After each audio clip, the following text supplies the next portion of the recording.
terminamos nuestra conversación de la primera tabla de la ley con el tercer mandamiento. Acuérdate del día de reposo para consagrarlo al Señor. Y la explicación de Lutero. ¿Qué quiere decir esto? Debemos temer y amar a Dios, de modo que no despreciemos la predicación y su palabra, sino que la consideremos santa, la oigamos y aprendamos con gusto. Cuando Moisés recibió los 10 mandamientos para los israelitas, esto fue una ley para ellos que ellos tuvieron que descansar el séptimo día, el sábado. En Éxodo 20, donde encontramos los 10 mandamientos, el Señor explica que Él hizo el mundo en 6 días y descansó el séptimo día. Y entonces ellos también necesitan tomar un día de descanso. En Deuteronomio 5, donde encontramos de nuevo los 10 mandamientos, Dios explica que es un día para recordar que ellos, los israelitas, eran esclavos en Egipto, pero el Señor los sacó de ahí. Cuando Moisés recibió los 10 mandamientos, cuando estaba en el monte Sinaí, él recibió muchas otras reglas, otras leyes para los judíos, para los israelitas, que hoy en día nosotros no necesitamos observar. Estas leyes, estas reglas, fueron preparación para la venida del Mesías, del Cristo, de Jesús. Y ha venido. Entonces, hay muchas leyes, reglas que vemos en los primeros libros del Antiguo Testamento que nosotros no necesitamos observar hoy en día como cristianos. Y en una manera es así con el tercer mandamiento. Nosotros no necesitamos descansar el sábado. Está bien si vamos al trabajo el sábado. Está bien si nosotros limpiamos la casa el sábado. Pero todavía tiene mucho valor este mandamiento para nosotros. Sí, nuestros cuerpos necesitan descanso como los israelitas necesitaban descanso, ¿no? Pero también todo nuestro ser necesita descanso, necesita reposo, ¿no? Nuestro cuerpo junto con nuestro alma.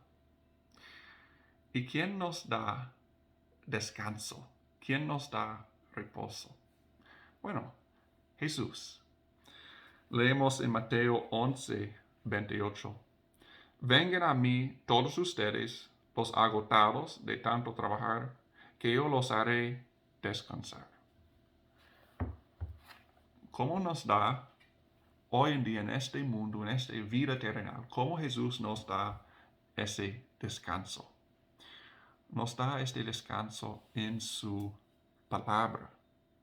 Y entonces por eso Martín Lutero habla de tanto como nosotros debemos considerar santa la palabra. Nosotros debemos oír y aprenderla con gusto.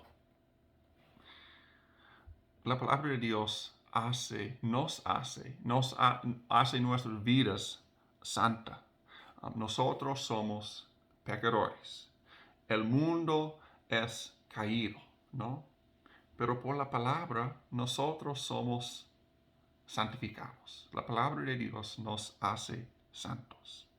Y entonces nosotros debemos estar en la palabra de Dios, en la Biblia, todos los días, ¿no? Escucharla, leerla, reflexionar sobre la palabra, haciendo devociones entre nuestras familias. Y también, obviamente, debemos congregarnos, juntarnos en la iglesia. Nosotros leemos en Hechos 2, entonces después del día de Pentecostés, con la gran predicación de Pedro y los apóstoles, con las lenguas de fuego, y muchos fueron convertidos al cristianismo, confiaron en Cristo como su Salvador. ¿Y qué hicieron ellos después? Hechos 2:42. Se mantienen fieles a las enseñanzas de los apóstoles, la palabra de Dios, y en el mutuo compañerismo. Juntos estaban ellos, en el partimiento del pan y en las oraciones. Y versículo 46. Todos los días se reunían en el templo y partían el pan en las casas y comían juntos con alegría y sencillez de corazón. La palabra iglesia significa asamblea.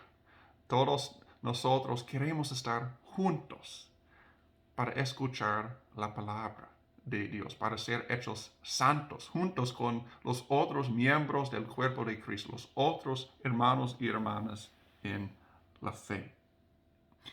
Una pregunta, ¿por qué entonces si en el Antiguo Testamento ellos observaron el día de reposo, el sábado, y nosotros hoy en día el domingo? Bueno, ¿qué día resucitó Jesús? El domingo. Entonces por eso nosotros usualmente vamos a la iglesia los domingos, pero no es una ley, no es como nosotros necesitamos ir ese día de la semana, pero debemos juntarnos en la iglesia un día de la semana para ser hechos santos. Desafortunadamente siempre hay muchas tentaciones, ¿no? Pensamos que otras cosas son más importantes que la palabra de Dios. El trabajo, ¿no? No puedo ir esta semana porque necesito trabajar. Pero, ¿qué es más? ¿Cuál es más? ¿Qué tiene más valor? ¿La palabra o el trabajo? ¿O voy a dormir un poco más esta semana? Siempre hay tentaciones de negar la palabra, ¿no? Pero la palabra de Dios es donde Dios revela a nosotros quién es, su amor para nosotros, donde nosotros somos hechos santos, donde nosotros recibimos el perdón de los pecados, la vida eterna y salvación. Son más que simplemente cualquier otra palabra. San Pablo nos dice en Romanos que el Evangelio, las buenas nuevas, la palabra de Dios, es el poder de Dios para la salvación. Y entonces nosotros queremos escuchar, nosotros queremos juntarnos, congregarnos para recibir esa salvación que es dada a nosotros en la palabra de Dios.